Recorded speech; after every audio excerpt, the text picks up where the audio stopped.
guys, my name is Colt Vanessa and this is my first YouTube video. And today I'm going to show you guys how to make a paper creepy dog. Like this one. Now let's get started. Okay, first fold this.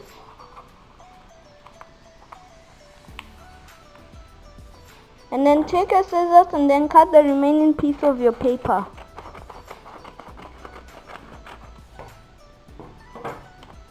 This will be the body of your creepy dog. Now fold one side.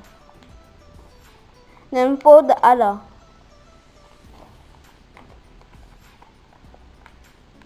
These will be the ears of your creepy dog. Now go to the bottom of your creepy dog and open it. This will be the mouth of your creepy dog. Now you can decorate it any way you want. Here are some examples you can decorate your creepy dog. And don't forget to smash that like button and hit the subscribe button. Bye!